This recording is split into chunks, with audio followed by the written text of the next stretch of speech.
সে আমার অ্যাড্রেস দেখাইলো, বাট একটা ছোট কাগজের। এখন সে হাতে দিতে বললাম, সে হাতে দেয়নি, সে মুখের সামনে নিয়েছে। তারপর আর কিছু মনে নেই। এতদিন ভাবছিলাম যে আমার ছেলেটাকে কি ফেরত পাবো। এক একটা রাত চলে যাইতো, আর মনের ভিতরে অনেক খারাপ খারাপ চিন্তা আসতো যে আমার ছেলে কার কাছে আছে, কোথায় আছে, কি খাইতেছে। অনেক খারাপ দিন গেছে, আমার অনেক খারাপ দিন গেছে।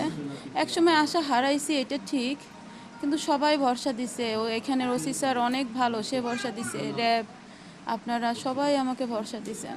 বাসা থেকে বেরোনোর পর তো আমার মার মোবাইল থেকেই আমি বিকাশ থেকেই টাকা উঠাই। প্রায় এক সময় আমি বিকাশের দোকানে গেছিলাম, তো 8,500 টাকা উঠিয়ে আমি এখান থেকে খিচুড়ি অর্ডার করে এখন সামনেই খিচুড়ি অর্ডার করে বের হয়ে আমি সামনে হাঁটাহাঁটি করতেছিলাম, কারণ একটু সামনে অনেক সামনে গেছিলাম।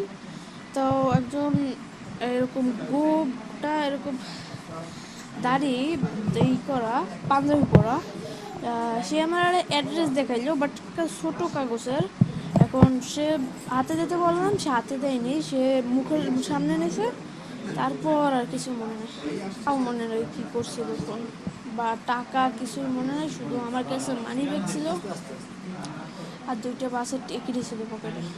ঈদ আসবে, সাথে ক্যাশব্যাকও আসবে। নিজের বা প্রিয়জনের জন্য কেনাকাটায় এবারও নগদ পেমেন্টে পাচ্ছেন দারুণ ক্যাশব্যাক। তাই যাই কিনুন, পেমেন্ট করুন নগদে।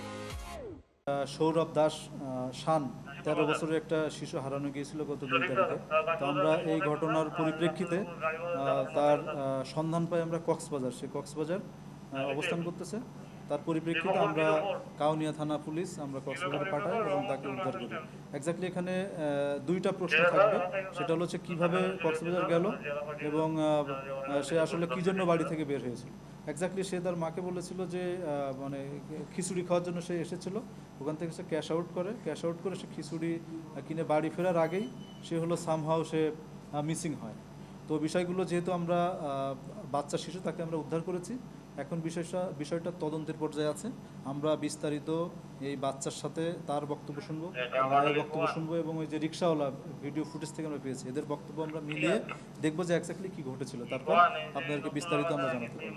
ধন্যবাদ।